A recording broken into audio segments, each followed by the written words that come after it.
Pode ser? Oi, gente. Então, meu nome é Júlia. Quem vai falar comigo vai ser a Natália, o Leonardo e a Ashley. A gente vai falar, então, sobre saúde mental. Já que vocês estão um pouquinho falantes, eu gostaria de pelo menos 2 pessoas para se voluntariar para falar sobre o que vocês acham que é saúde mental. Assim, a primeira palavra que vem na sua cabeça. Sem vergonha, assim, sem qualquer coisa que vem na sua cabeça. Não tem certo ou errado. O que vocês acham que é saúde mental? Pode falar. Eu, por exemplo, quando eu penso saúde mental, vem logo à cabeça, para mim, depressão. É a primeira palavra que vem na minha cabeça. O que vem na cabeça de vocês? Só 2 pessoas, só para começar. Tá bom. Enfim. A saúde mental, então, já que todo mundo tá mais envergonhado, ela é tudo aquilo que a gente sente, como a gente se porta, como a gente recebe as situações. Como diz aqui, né? Sobre os nossos pensamentos, nossas emoções, a disposição que a gente tem no nosso dia a dia, sobre a nossa rotina, né? Então, é sobre isso. E aí, assim como o corpo a gente precisa exercitar, nutrir, fazer as coisas ficarem saudáveis do nosso corpo, a mente também ela precisa estar saudável. A gente também precisa ver se a nossa mente está doente ou não. Aqui fala também, né? É comum você sentir tristeza, felicidade, euforia, ansiedade. Isso é comum. O problema é quando está em excesso, quando isso te atrapalha de fazer as coisas no seu dia a dia, de fazer as coisas que você gosta. E isso é um sinal de que a saúde mental sua não está tão bem. Então, sentir é normal. A gente pode sentir os nossos sentimentos. A gente tem o direito de expressar, de absorver essas questões. O problema é quando isso te atrapalha. E aí, agora que a gente já sabe o que é saúde mental, o que pode prejudicar ela? Aí aqui tem um desenho sobre várias coisas que podem prejudicar a sua saúde mental. A gente tem 6 tópicos, né? O primeiro é pressão social e acadêmica, é em relação a você se sentir pressionado, os familiares ficarem em cima de você, falando da escola, falando do Enem, falando da faculdade, você se sentir pressionado sobre isso. As expectativas excessivas da escola, às vezes o medo de pegar recuperação, de tirar uma nota baixa, de passar ou não de ano, a preocupação com o futuro, de você, será que o que eu vou ser? Será que eu vou entrar na faculdade? Será que vai dar certo? Isso tudo são pressões que a gente tem, sociais e acadêmicas, que pode prejudicar a nossa saúde mental. Assim como também o uso excessivo de telas. Ficar muito no TikTok, no Instagram, no Twitter, no WhatsApp, ficar muito tempo assim rolando pelo celular, faz você também gerar uma comparação. Ver a vida dos blogueiros, que é super surreal daquilo que a gente pode viver, e se comparar com algo que não existe, que a gente nunca vai conseguir alcançar. Isso pode prejudicar também a nossa saúde mental. Assim também como a busca por validação, buscar ser quem você não é, e aí você busca e não consegue, se frustra e a sua saúde mental também vai lá para baixo. Assim como também o cyberbullying, para quem recebe, é um crime, não é bom, com certeza isso não faz bem à saúde mental em nenhum outro aspecto da sua saúde, assim também como noites mal dormidas. Falta de descanso, aí você sente cansaço, você não consegue, você fica irritado, seu pavio já é curto, fica mais curto ainda quando você não consegue dormir, qualquer coisa te irrita. Dificuldade de concentração, porque se você não dorme, você se irrita, você não consegue se concentrar. E aí a escola, tudo aquilo que você tem como responsabilidade vai para o leléu. Bullying e a exclusão, que também, né, encaixa no cyberbullying, né, que é a intimidação verbal, isso é para quem recebe o bullying, quem recebe a exclusão. Né? Quem é excluído e quem sofre esse crime tem às vezes sofre essa intimidação verbal de não conseguir se expressar, de não conseguir falar, de ser oprimido, o isolamento social, né, de ficar sozinho, sem amigos com quem conversar, a baixa autoestima também, porque se você é ignorado, se você é excluído, você começa a pensar em coisas que não é verdade, como não sou bom, não sou legal, sou feio, sou ruim, ninguém gosta de mim. E isso vai baixando a autoestima e, consequentemente, a saúde mental vai lá para baixo também. Assim como a repressão de emoções, né, como a gente já falou na exclusão, que é você não expressar o que você sente. Como eu falei, a gente tem o direito de expressar, a gente tem o direito de sentir aquilo que a gente sente, como felicidade, tristeza, ansiedade. A gente não deve oprimir essas coisas. Todos estão abertos a sentir isso, porque a gente é humano. O acúmulo de angústia, né, quando você começa a absorver muita coisa, aquilo que você sente, que você não gosta, e aí uma hora explode. É igual uma bola de neve que vai rolando, rolando, rolando, e vai aumentando, e uma hora a gente não consegue mais aguentar essa bola de neve. Então começa a ficar angustiante, você começa a não sentir paz, você começa a ruminar muita coisa, mastigar muita coisa e não expressar aquilo que você sente. Problemas pessoais e conflitos também, que como o Cauã falou, a gente nem sempre todo mundo tem a graça de ter um apoio familiar, um apoio de amigo. Então às vezes a gente sofre discussões familiares, discussões com amigos, términos de namoro, isso tudo pode afetar a nossa saúde mental. E aí, uma das atitudes que a gente tem também para tentar melhorar isso agora, sim, é você ter um momento de descanso, você fazer aquilo que você gosta, como, sei lá, correr, cantar, desenhar, escutar música, assistir série, ter um momento de descanso, você entender que você também nunca vai conseguir agarrar todas as coisas do mundo, entender que você é vulnerável e também se expressar. Isso é a coisa que a gente pode fazer agora, a atitude que a gente pode fazer agora para melhorar a nossa saúde mental, se a gente tem isso ou tudo, né?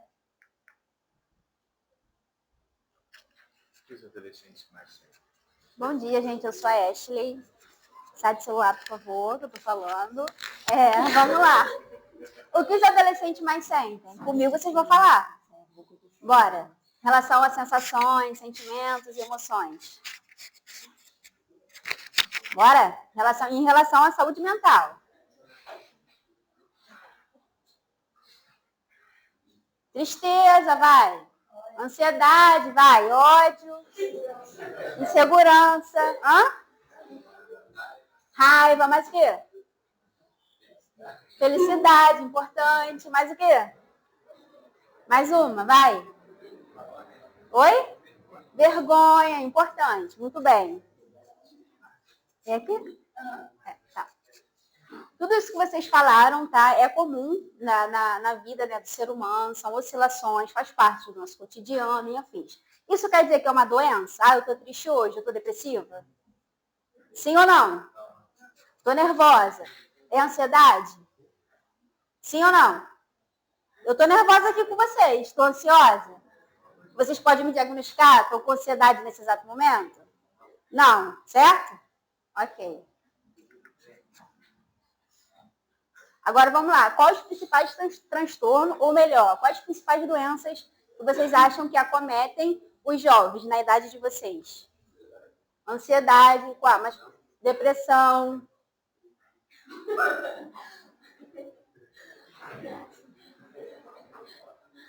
Tem ideia de mais algumas? Vocês sabem o que é depressão, ansiedade? Vocês têm uma noção? Sim ou não? Alguém aqui tem depressão, ansiedade? Você tem? O quê? Ansiedade. Só ele, mas ninguém? Todo mundo tem? A gente também, tá tudo bem. Vamos lá, gente. A depressão. O que é a depressão? É o desânimo constante, que muitas vezes acarreta, né, na gente. A alteração no sono, no apetite. Tem pessoas que ficam extremamente, se isolam, né, das atividades sociais da vida e afins. Estou correndo por causa do tempo. Ansiedade. Se manifesta com a preocupação excessiva, o medo exagerado, que isso pode ocasionar até mesmo a síndrome do pânico, que é a manifestação intensa de todos esses sintomas. Tem um transtorno alimentar, já ouviram falar? Tem a bulimia e a anorexia, que quando a pessoa, né, ingere uma quantidade excessiva de comida, e aí o que faz? Põe o dedo na garganta e vomita. Tudo isso tem também um resultado de principalmente nas meninas, é um padrão excessivo de beleza, né? A gente está muito preocupado com o nosso corpo, com o nosso cabelo e afins, então isso tudo gera um maior resultado, né, desse tipo de doença, bulimia e anorexia. Tem um transtorno de déficit de atenção e hiperatividade, que é o TDAH, já ouviram falar? Exatamente. Apresenta sinais como dificuldade de concentração, impulsividade, a pessoa tem um baixo desenvolvimento, não consegue aprender, não consegue ficar quieto. E tem também o transtorno opositor desafiador, o TOD. Esse daqui já apresentam mais agressividade, desobediência, dificuldade de seguir regras, impactam a convivência familiar e escolar. Mas tudo isso precisa, gente, silêncio, por favor, goste de atenção. Tudo isso impacta diretamente na nossa interação social no dia a dia. Porém, vocês sabiam que um dos sintomas de câncer do cérebro é dor de cabeça? Vocês sabiam disso, sim ou não? Não sabiam? Tá, mas quem aqui já sentiu dor de cabeça? Todo mundo, certo?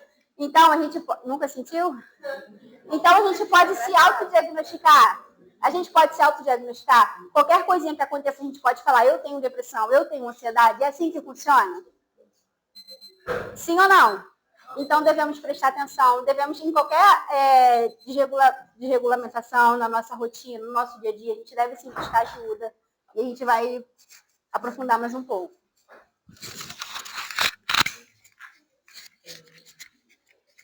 Gente, tem ainda alguma coisa. Quando que é importante pedir ajuda?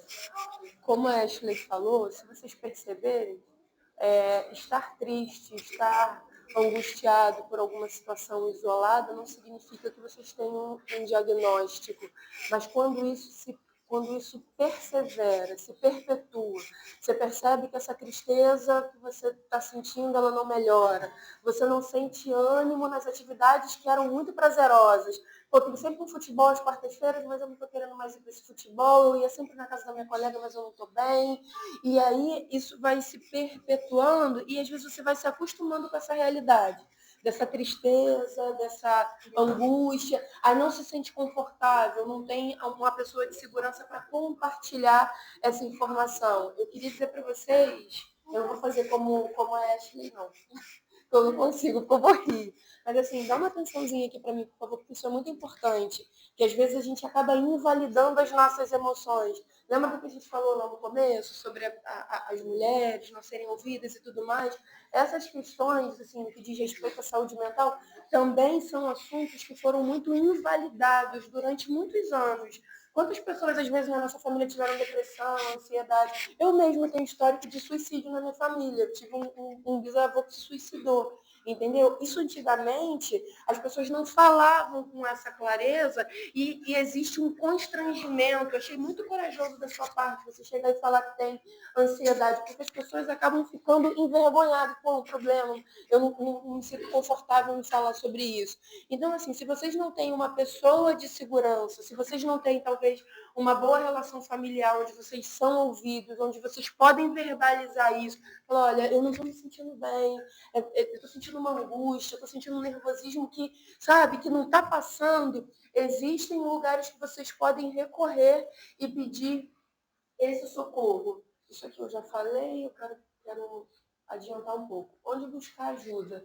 Eu vou dar aqui, a gente tem o Sistema Único de Saúde e a gente sabe que o posto de saúde é a porta de entrada para a pessoa ser assistida e ter um acompanhamento profissional. Como já foi citado aqui, vocês, enquanto adolescentes, vocês podem fazer essa busca mesmo sem o familiar de vocês, porque a gente entende, e o Ministério da Saúde entende também, que nem todo mundo vem de um lar estruturado. Nem todo mundo se chegar aqui em casa e falar, olha, eu estou com problema, ou estou chorando, você percebe que você está mais choroso, está mais triste, mais angustiado, você vai chegar em casa, talvez ele vai falar para você, para de frescura, vai caçar uma coisa para fazer, isso não é nada, isso é palhaçada, isso é falta de ocupação, às vezes você vai ter a sua fala invalidada.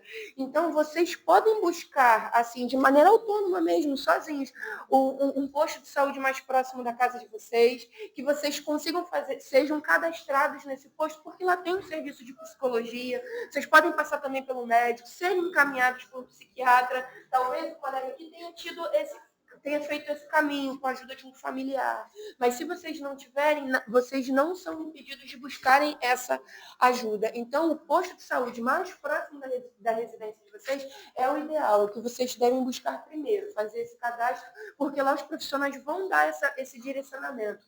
Mas além do posto de saúde, depois eu falo sobre o CAPS, tem um aplicativo aqui, todo mundo hoje tem um celularzinho com uma internet, consegue aqui dar uma escaneada e acessar e fazer essa busca Porque nesse aplicativo aqui, ele traz esses esclarecimentos sobre saúde mental. Ainda não é o que vocês... Ainda não se familiarizou, não acha tão legal, está sentindo, não está bem, está querendo falar, não tem ninguém de confiança? Busca o CVV. Alguém já ouviu falar sobre o Centro de Valorização à Vida? E isso aqui é muito legal, porque eu tive um amigo que era voluntário. Eu vou explicar para vocês como funciona. Está se sentindo deprimido, está angustiado, está com raiva, está sentindo que não está passando, não tem uma pessoa, você vai falar com alguém, isso aí não é nada, isso é frescura. Você está sentindo que você não está legal, ou está pensando em coisas assim, está sentindo que o pensamento não é a mesma coisa, está pensando em coisa ruim, tentar fazer alguma coisa ruim, tentar contra a própria vida, está achando que não tem sentido, tem vergonha de falar com alguém? Cara, pega o telefone, 188, gratuita a ligação, vamos te atender. E ali você vai falar tudo que você está sentindo. Ó, eu estou com raiva, eu falo dos meus pais se divorciaram, minha casa é um inferno, meu pai bate na minha mãe, eu estou com ódio da vida, eu não gosto da escola, e eu estou irritada porque eu gosto de uma menina e ela não quer ficar comigo, e eu estou assim, assada, eu não vejo sentido nas coisas. Eles vão te ouvir, você não vai pagar absolutamente nada. É completamente sigilosa essa ligação, as informações, porque às vezes a gente está... Quem aqui nunca chegou nesse ponto, assim, de estar na tampa? Quem nunca passou por isso, assim, de estar muito aborrecido, muito entristecido? Eu já vivi isso, eu vou falar para vocês. Eu vinha para a escola para não ir para casa. Eu ficava o dia inteiro na escola fazendo um monte de atividade, porque a minha casa era um inferno. E eu não sabia da existência, talvez nem existisse isso na minha época, há, sei lá, 17, 18 anos atrás.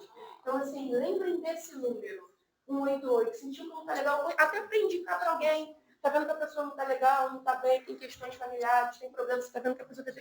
Faz uma ligação, vão ouvir vocês. E o falar é terapêutico mesmo, colocar para fora o que está sentindo. Vocês, enquanto adolescentes, enquanto jovens, vocês têm as emoções muito invalidadas. O Cauã falou muito bem ali atrás sobre essa questão de desenvolvimento, né? E às vezes sentir as coisas com muita intensidade, as pessoas, os adultos, eles tendem a invalidar o que vocês estão sentindo. Então, você está ansioso por causa de prova, está ansioso por causa do Enem, está ansioso por conta de outras questões. Isso não é nada, frescura, vai se ocupar, vai fazer alguma coisa. E não é legítimo o que vocês sentem. O que a gente está tentando trazer aqui é que existem meios de vocês procurarem ajuda se vocês não tiverem esse suporte e que vocês devem fazer isso. Porque uma vez que a gente começa a carregar, como a Ashley falou, foi a Ju, sobre a bola de neve, vai chegando uma hora que a gente não aguenta mais.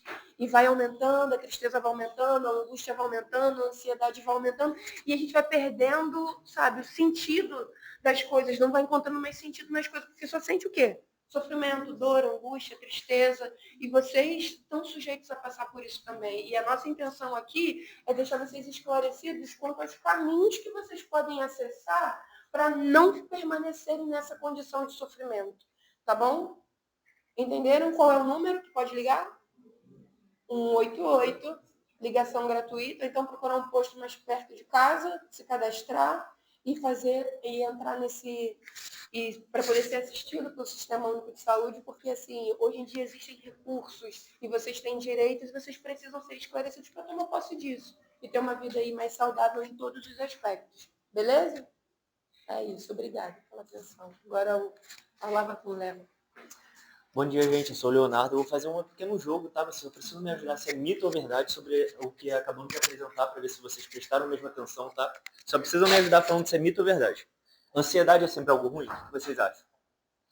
Mito ou verdade? Mito ou verdade? É sempre algo ruim? E aí? O que a professora Ashley falou? Nem toda emoção, quando é... né? Vocês estavam prestando atenção? Ah, tá. Senão ela vai brigar. Ela é mais... Gente, é mito, tá? A ansiedade é importante sim, porque você vai fazer uma prova. Você vai estar ansioso e isso é normal. Ela só se torna algo ruim se ela te impede de fazer algo. Se você não está numa situação de risco real e você já está ansioso. Aí é necessário que você procure ajuda, converse com alguém, mas ela normalmente, você vai jogar um jogo importante, você vai estar ansioso e isso é completamente normal. Ataque de pânico pode matar? E aí, mito ou verdade? Pode falar, gente. Verdade? E aí? Só ele vai falar?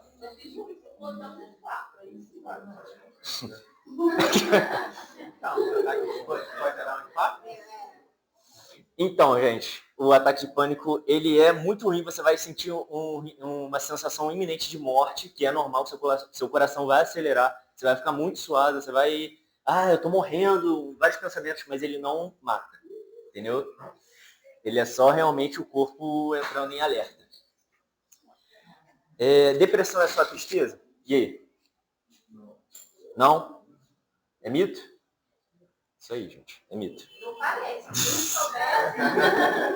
A depressão varia de pessoa para pessoa. Geralmente a pessoa está só apática. Ela não está sentindo nada, mas ela está com a depressão. Ela não está demonstrando tristeza. Meu amigo... Quantas vezes vocês já viram, meu amigo tem depressão, mas ele nunca demonstrou, ele está sempre feliz. Eu nunca vi ele chorando. E isso é normal. Às vezes ela não se manifesta, ou a pessoa manifesta quando está isolada, ela fica mais isolada, ela está mais sozinha. Então é um mito. Falar sobre o que sente ajuda na saúde mental? E aí? Essa é fácil. Ajuda? Isso aí, verdadeiro. É muito melhor você lidar com um problema mental que se você está do lado de fora do furacão, do olho do furacão, entendeu? Você olha o geral, ou com a pessoa que está com você, e você consegue desabafar com ela sobre os problemas, porque ninguém passa por isso sozinho, ninguém precisa passar por isso sozinho, e é muito importante você ter alguém para contar nesse momento, que às vezes você não está pensando com clareza, entendeu? E agora a última perguntinha, pedir ajuda é sinal de fraqueza? Isso aí nem precisa, né? A pessoa tem muita coragem em falar o que sente, porque às vezes é muito difícil, tem pessoa que não é muito sucinta a falar o que sente. Isso é o maior sinal de coragem que a pessoa vai ter, então o que você tem que fazer é apoiar, perguntar se ela está bem, se precisa de ajuda. E isso você também pode, como a Natália tinha falado, você pode procurar ajuda, 188, no CAPS que o SUS oferece. É muito importante você estar alerta sobre esses sintomas, que é sim uma doença, a depressão, e você precisa tratar como tal. Entendeu?